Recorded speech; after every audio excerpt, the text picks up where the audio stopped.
Hey guys, it's time for Breakthrough with Coach Lew. Coming to you live from Accelerate Life University, XLR8Life.com. Coach Lew will help you break through anything that's stopping you. Are you ready to get the motivation, the energy, the life, and all the success you really want and deserve? With no further ado, here's Coach Lew.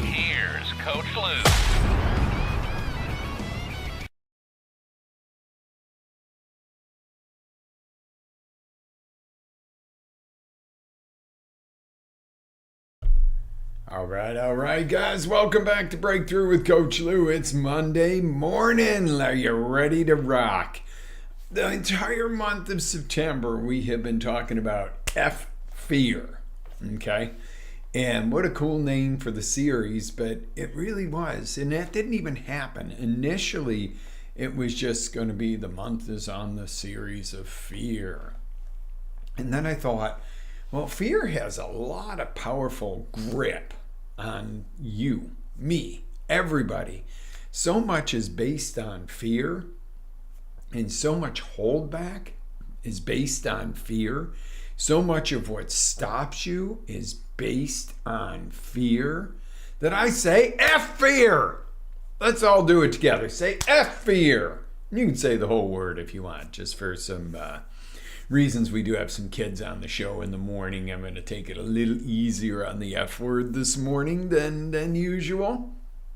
I got all our comment boards open, guys. So yes, I'm watching all over the place. Let's get some comments in this morning. This is the culmination of the month. Okay, this is what we've been getting up to. Each week we made a little more strides about breaking through this thing called fear. Now we need to know what's on the other side of it. Well, it's the end of the month, so let's dig into what's on the other side of it. Let's take a quick walk down memory lane. You ready for this? All right, strap in. You know, if you're sitting there and you're going, oh, I'm trying to do 3 things at once and I'm answering emails, just take 20, 30 minutes with me here, guys. I'm gonna make this one brief this morning, but let's dig into this. This is your life we're talking about. You might go, well, I got to do this, or I got to, and you know what? You can take 20 or 30 minutes for yourself. If you're afraid of something so much that you can't say, I need 20 minutes for myself to grow, you got a real problem, my friend. Okay? If you can't tell your boss, your spouse, your kids, you know what? I need 20 minutes to myself this morning because this is important. This is going to get me past a lot of things that's holding me back. This is what taking real control of your life is about. That's not being selfish. Maybe a little selfish so you can do better for somebody else. What if your fear is damaging your relationship, damaging your business, holding your kids back, holding you back, holding your family back? What if this fear that you've been experiencing is actually spilling over in hurting the lives of those you care about? But yeah, you can't tell me you don't have 20 minutes to spend with me on this show this morning. You can always watch a replay if you missed it. But let's get this impact right here and now. Let's take a walk down memory lane. All right, we're going to do this fast. Get ready. Take your pens out. Get some notes. First week we discovered basically what was week 1 all about in a nutshell. Understanding that fear is your biggest holdback. Huh? Oh yeah, I remember that. Yes, fear is your biggest holdback. It's not the actual work to do something. It's not the actual conversation you have to have. It's not the actual request that you put in at work. It is not the actual decision that you finally make. It's the holdback that holds you back, and that's fear. That's what hurts you. You want a raise at work, but you're not getting one, but you haven't asked for it because you're afraid. That's your holdback. You know, your relationship's getting a little stale and you love your spouse and you're like, hey, we got to have a talk. We got to start doing some date nights or something. You know, but I don't know if I say that they might get they might get divorce me because I say I want to make our relationship better. If you're afraid you're going to get divorced by going to your spouse and saying your relationship's going to get better, you might have a bigger problem. Okay?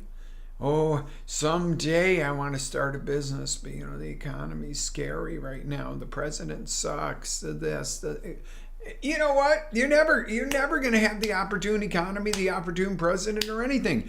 And the economy's ever shifting. All politicians suck in one way or another. Vote for me for president 2024, by the way, because I want to help get this country back to, not only back, but forward. We don't want to go back in some areas, but we certainly need to go forward in others. Oh, okay. So I hope I have your vote. But seriously, guys, fear is what's holding you back. That was number one, week 1. Wow. Okay. Then we took a little turn into week 2. Okay. So what is fear? What is the actual thing of fear?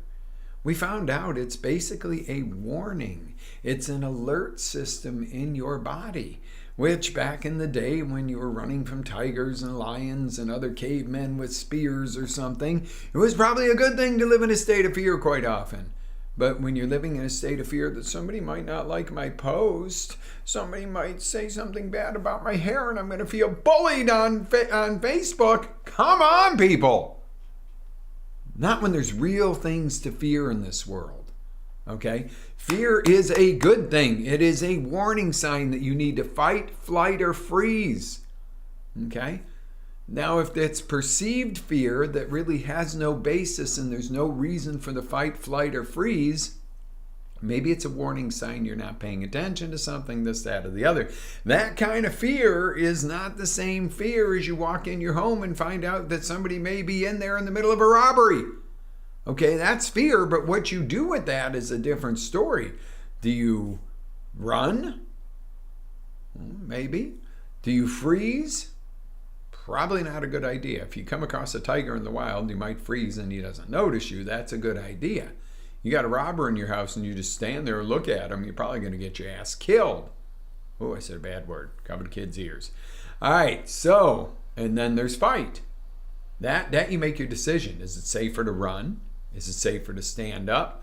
But the fact is that would be a real fear as opposed to, walking around going, oh, yeah, that person's different than me. I'm afraid of them on the street. You have no basis for that.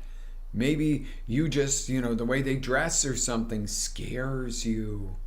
Well, that's not a real fear. Now, if you're walking down the street in the middle of the night and there's a gang at the end of the street with baseball bats looking at you like they're going to rob you, and you can get the jump on them and run the other direction and get the hell out of there because there's 7 of them and 1 of you and you only got 6 shots in your gun, probably a good idea. Run! Okay, you don't want to hurt anybody anyway, even a dirtbag. That comes with consequences, but unless you have to. But the point being is the perceived as opposed to the real. So if it's real, you got to process it and take control of it if it's a real fear, and make the decisions of the 3 F's, which one you're going to do. And if it's perceived, do not let it paralyze you. Acknowledge it, go, okay, this is a warning sign, something's bugging me. What do I need to do here? Okay, I'm nervous about talking to my boss is not the same thing as I have a gang of robbers chasing me down the road with baseball bats. Those are 2 different situations. Okay, 2 different things. One is mostly a perceived fear. Okay, now you might say, dang it, Lou. No, it's a real fear. I walked in my boss's office once, told him I want a raise. He told me GTFO. You can figure out what that means. Get that out. Okay, it could happen. But you know what? That was never the job for you if that were the case. Don't let the perceived fear paralyze you like the real fear. And that brought us into week 3. Okay, these are the ways fear controls you, paralyzes you. You do nothing. When you are paralyzed and you do nothing, you are a sitting duck, whether it's in an emergency situation, a danger situation, or a situation where you're just not doing anything to progress your life because you are stuck by paralysis. Guys, this is simple stuff. When you really think about it and you really dissect it, you go, wow, holy moly, coach, this really isn't that hard. No, it isn't. Okay, but you gotta condition yourself. All right, how about procrastination? How often has fear led to procrastination? Probably more often than not. I really need to get more money at work, but God, I'll talk to the boss next week or next month. Now's not really the time to. Why? You're procrastinating. Why is now not a good time? Most of the time in the world, when you have a good idea or something you want to pursue, when is now the time to start pursuing it? Okay, not down the road, because that's just fear. False evidence that appears real. F everything and run. Or face everything and rise. I mean, you've heard there's 100,000 acronyms for fear. What does it really mean to you? Okay. What about, now here's another one. This is a big one in the entrepreneurial, in the influencer area that I see. Perfectionism. I got to be perfect. I got to have the perfect course before I release it. I got to have the perfect haircut before I do my first live. I got to have the perfect story to tell. I got to have the perfect life. I got to be in perfect shape before I ask the girl for a date, or if you're a gal, getting to know the guy. We got to be perfectly financially stable before we can consider having a child. Everything's we got to be ready. You're never ready to have a kid, kids. If you're thinking of having kids and you're going, I don't know when, let me tell you a little story. Okay, real quick. Okay, because I promised I'd be brief this morning. Tooling along in life. Living in a neighborhood of Orlando that one block over there's $1 million house. 3 houses down there's a crack house. Okay, it's known as College Park in Orlando. It is what it is. It is the most mishmash neighborhood. Cool older bungalows, brand new beautiful homes and townhomes, everything in between. As an overall kind of pretty cool neighborhood, a mixing of the old and the new and everything. But again, $1 million home, crack house, 3 houses down. This is no shit. This is truth. Okay. Guess what? I find out I'm going to be a daddy. Okay. Well, living there is okay for me because, it's an investment and the house was a fixer-upper and stuff. And I can't raise a child with that down the street. Okay. And some other, it just wasn't conducive for, so boom, go out and find this townhome. Okay. Buy that. Rent out the other one. It's a good start to a real estate, investment career here. Child starts to walk. I don't want her to be walking and run out into a parking lot where, there's all kinds of people live there too. We have great neighborhood, great neighbors, but they got teenage kids and they're zooming in and out with the cars and people aren't really looking for toddlers. And I'm like, I don't want her, this is not safe. We go for a walk one day, we find a house with this beautiful fenced yard and this beautiful and quiet neighborhood. Wow. Boom. There we go. She's got a backyard to play in. She can't get out. We're good. And then boom, we find another place because she wants to swim. My little girl likes water. We don't have a pool. Well, I want to get her, swimming lessons, but it's not going to do you any good if you're not actually swimming. So we found a place with a pool. Anyway, the driving force there of success, up from the little tiny shack in College Park to a nice, beautiful pool home came from what? Get that camera in focus. Came from having a child. Didn't happen the other way around. I didn't go boom, boom, boom. Oh, now we have this nice pool home and this, that, and the other. Now we can have a child. Okay. No, it was like, here we go. Let's do this. It's time to step up. Baby on the way. Okay. So that perfectionism, life would never have been perfect to have a child. I would not have my amazing, beautiful daughter, Alexis, had I sat there and said, oh, well, got to do all this first. Then what about negative self-talk? Okay. If you start thinking that you're afraid of everything, you start to think you're not capable, you can't handle it, you start to get down on yourself. Then you start the avoidance. Well, I don't want to, I don't want to go to that event because there's people there and I might have to talk to someone. I'm not the most well-spoken person in the world, nor am I. Come on, guys. I call it like it is. I say y'all once in a while. I'm sure I mispronounce words just like every one of the rest of us. I have been talking to somebody and gone, I totally lost my train of thought. Or they go, bleh, bleh, bleh, start to stumble over your words. You're human. But you start to avoid personal interaction because you want to be perfect. I'm afraid if I say something wrong, I'm going to be judged. Oh my God, they're not going to cut your hands or your head off, people, please. There are countries out there, and this is why we avoid socialism at all costs, where if you say the wrong thing, you could lose a body part. Don't think this isn't going on in today's world. It is very much so, more than ever in some of these third world socialist countries. So don't be afraid if you say the wrong thing, you're going to lose a body part, because that doesn't happen in the United States of America. Okay? Somebody might say, well, that sounded dumb. Oh, I'm heartbroken. Well, whatever. Carry on. Learn. Next time, don't say that. Learn. Grow. Self-doubt. You don't want to self-doubt yourself. Regret is the worst one. Oh, I can't tell you how many times I hear from people. I wish I had gone skydiving when I was younger because I'm too old now. I wish I had taken up this sport when I was younger, but I'm too old now. I wish I had started a business, but I'm too vested into my career and, I'd be giving up my retirement. I'm too old now. That's what's going to happen if you let fear hold you back. Okay? Hey, I'm calling it like it is, guys. F fear. Okay? Tell it where to go. Because I'm not going to tell you it's easy. It's not easy to face fear. It's not easy to conquer. It's not easy to break through. But it sure as hell is worth it. Okay? How would I be on a show like this with you guys? How could I be an auctioneer? I was so quiet as a kid. In first grade, they sent home a letter and asked if I was a mute. I was so scared to talk to anybody. It wasn't funny. And I remember that because I didn't want to go to school. I just leave me at home. Leave me with the people I know. I don't want to go and interact. I don't. These kids. Now, all right, let's dig a little deeper on that one.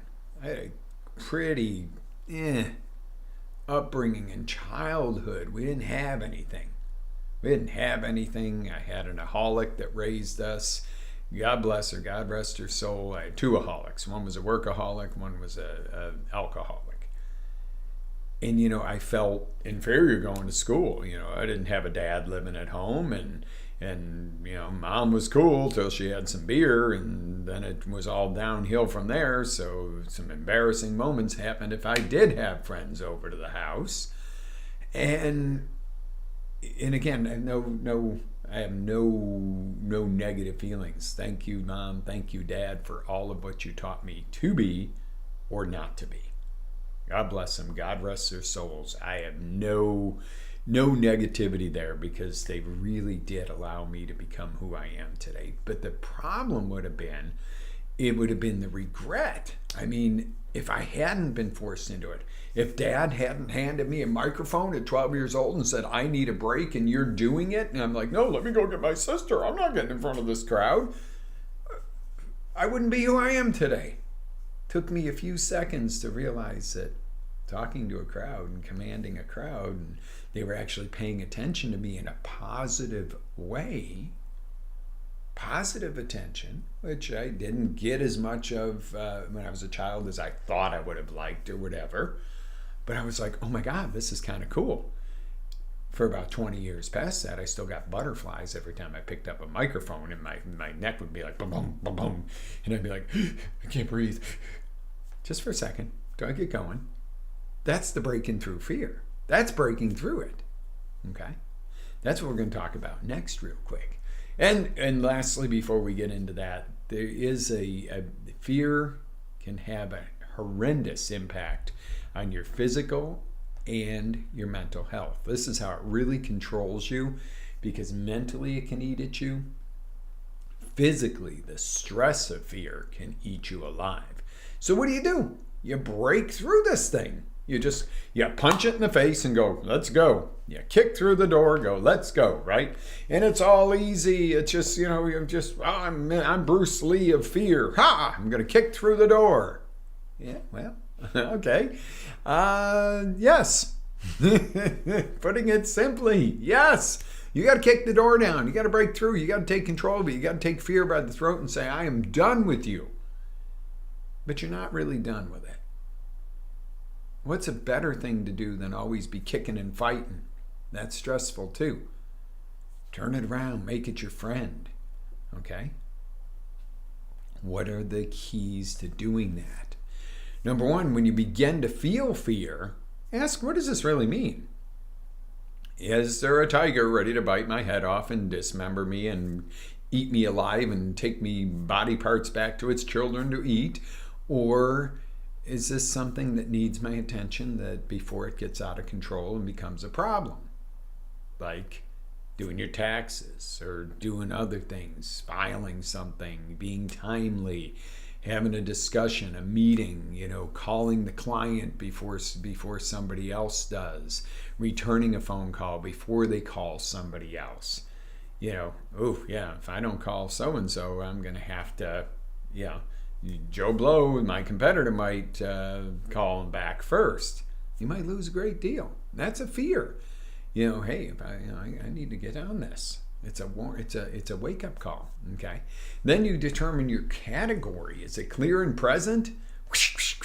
Something's chasing you, or is it a foreboding that something's not right, or I feel I got to pay attention to this. This needs my attention. Or is it your imagination absolutely running wild? God gave me a gift. Or my childhood gave me a gift. Well, God gave me a gift through my childhood. That was a very, very active imagination. Very. Oh my God, I could live a whole day somewhere else. I could live a whole different life in my head when I was a kid. Probably served a purpose then. But that imagination could run away with you.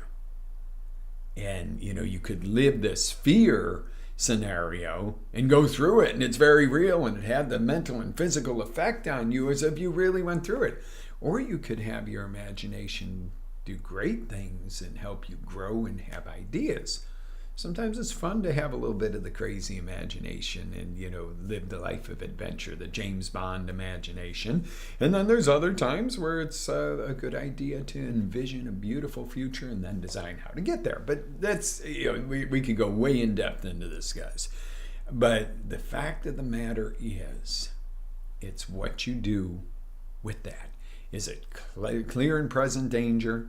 Is it a foreboding? And foreboding, I hate to use words that sometimes people go, what the heck's a foreboding? I don't expect you to know every word in the English language, nor please don't expect me to.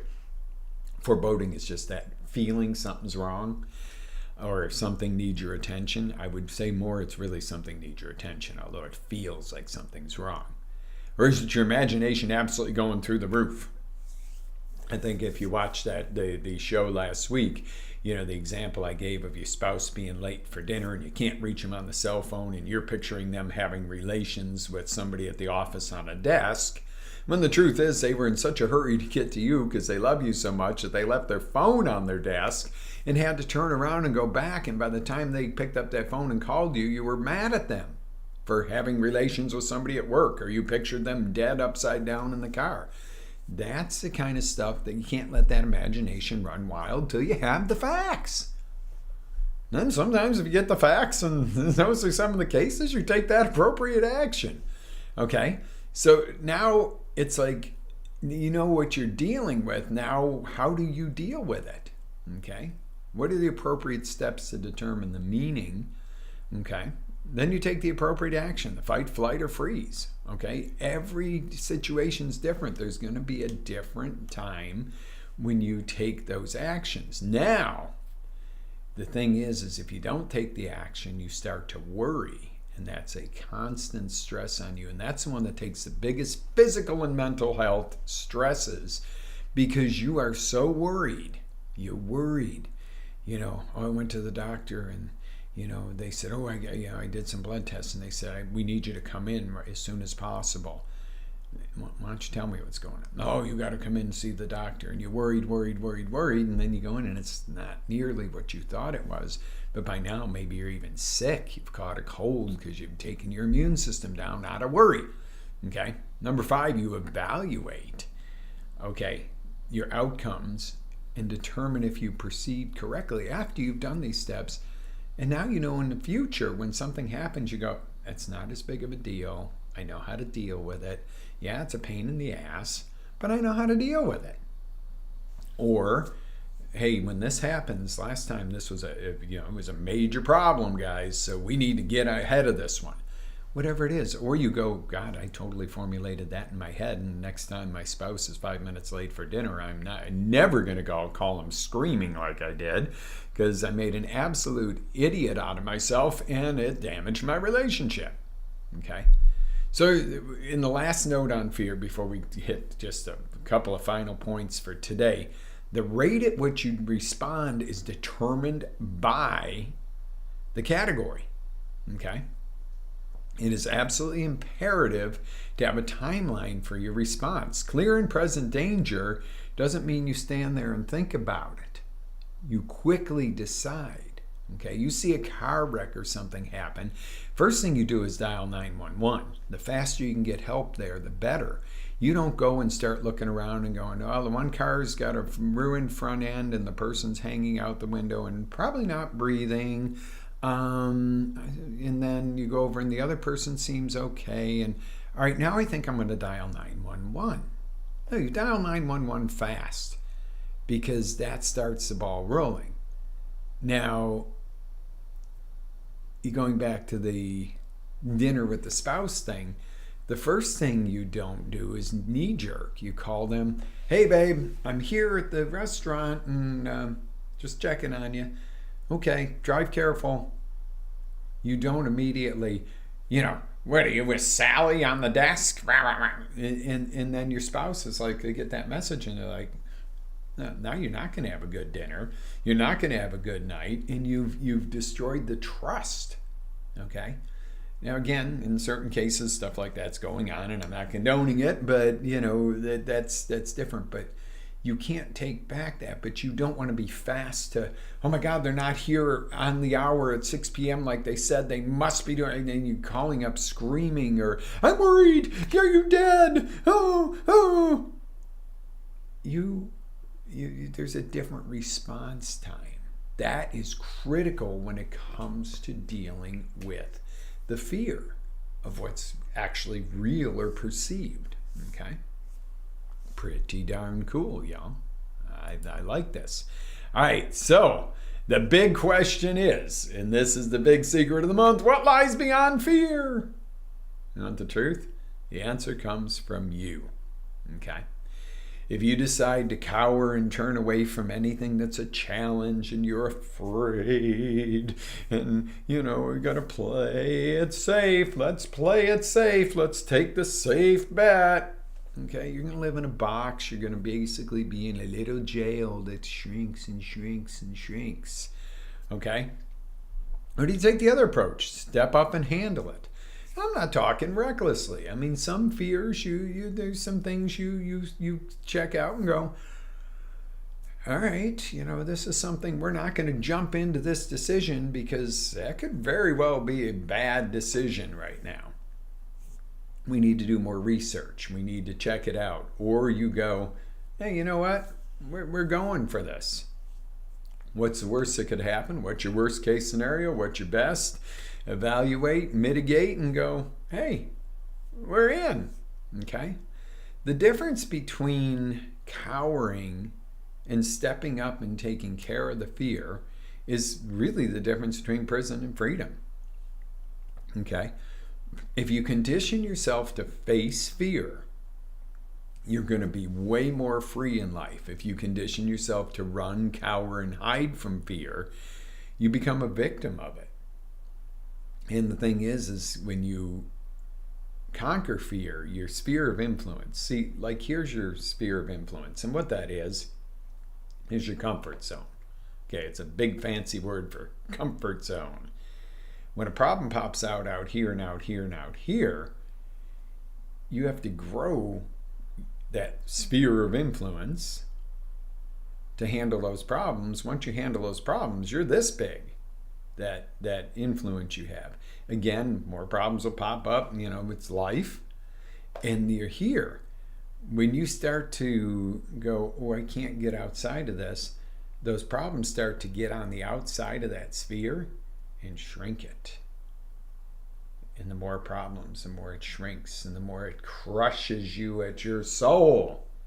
Okay? Sounds like a woo-woo Halloween kind of thing. Crushes your soul. But it does. It ruins you. It takes your guts away. I was going to say something else, but men or women. This is not just a guy thing. So it takes your guts away when you get squished down by those fears, because the more you don't deal with the fears or problems, the more it squishes your sphere of influence in, till basically you become ineffective, unhappy, and you die regretting all the things you never did.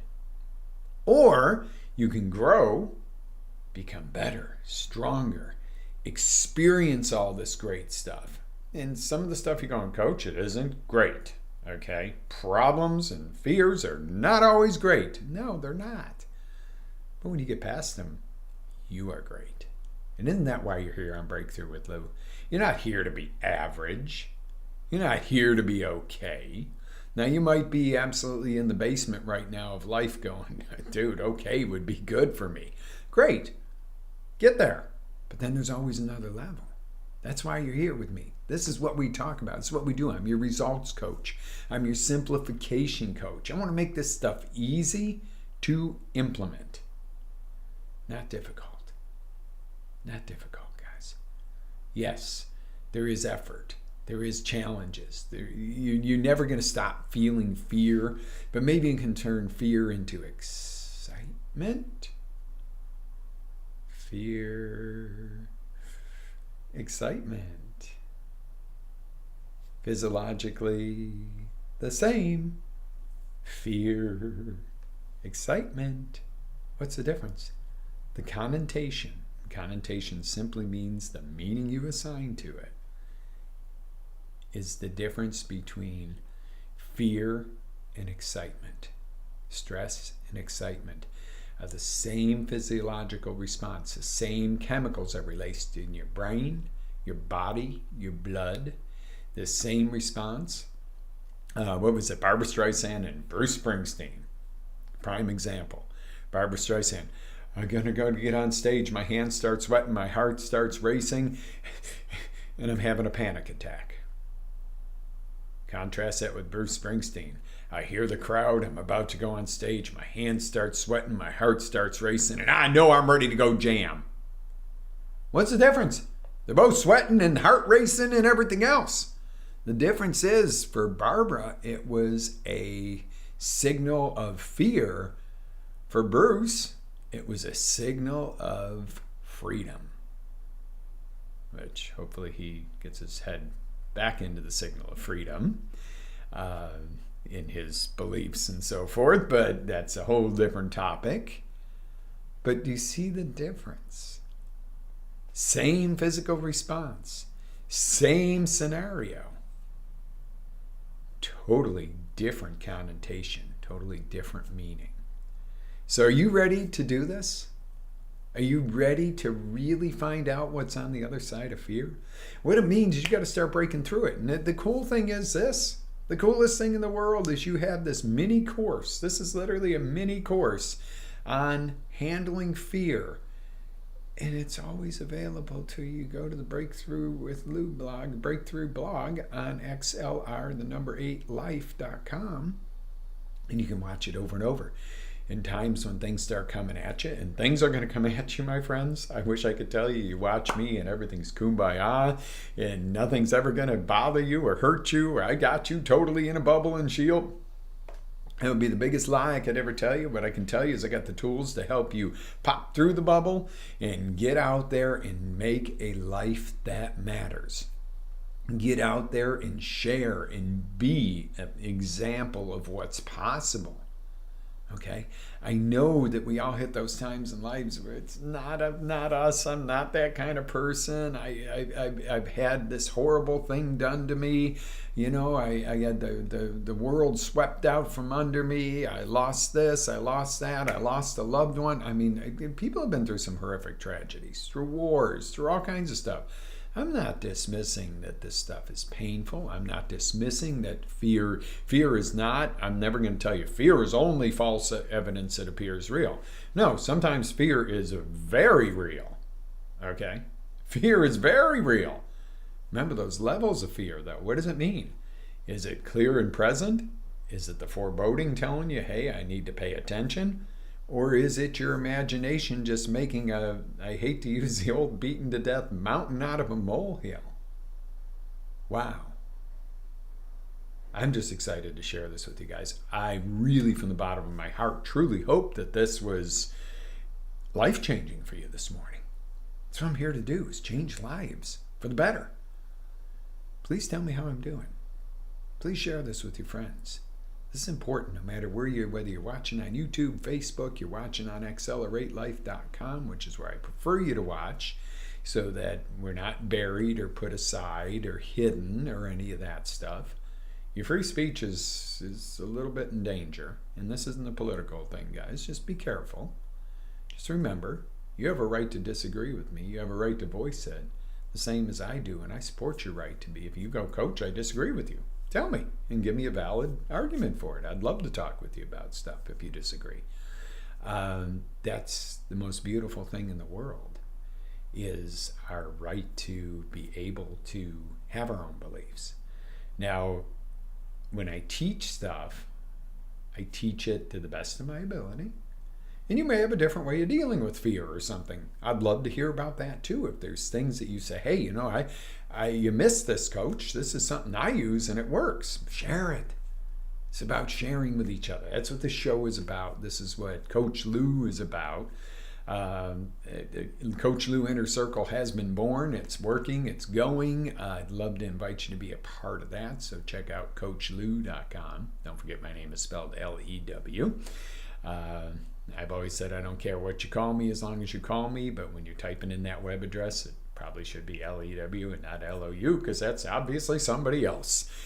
All right, guys, absolutely love y'all. I appreciate each and every one of you. Live with faith, energy, passion. Always live your dreams. November, we're going to be hitting on H1. It's that time of year where we need to keep our bodies and our health strong. So I'm going to teach you some cool stuff through the month of November to do that without changing your religion, changing the way you dress, changing the way you talk just to have a healthy body. No, just some simple tweaks that you can enjoy. Let's face it, we're all human. We like good tasting food. So let's find the good tasting foods that are good for us, and the types of exercises we like, that we enjoy, that are good for us, and the types of stress relief and all that. Let's discover how you do that and still live a life, and you don't spend 8 hours a day meal prepping, or 16 hours a day in the gym, or have to go meditate for 3 days out of the week and become a monk. How to incorporate this stuff in real world, real people, you and I. Rocco, I will feed you in a minute, dude. Rocco's over there tapping his bowl. When you get your water dragons a stainless steel bowl, and they know that's where they eat, and they know that you feed them usually, and they're over there, pretty smart little critters. Anyway, on that note, I just want to, Rocco, give it a break a minute. I want to leave you with a note. Everybody and everything, everybody with the exception of they're actual absolute sociopaths or just radical, everybody and everything responds to love. If you show caring to a person or a creature, it's amazing how different of a response you're going to get. Like I say, there's always the cuckoo that's an absolute sociopath, or they're just not wired right, or an animal that's just an absolute predator. But for the most part, kindness and love go a long way. Be blessed. Live with faith, energy, passion. Always live your dreams, guys. It's Coach Lew signing off. See ya for H1.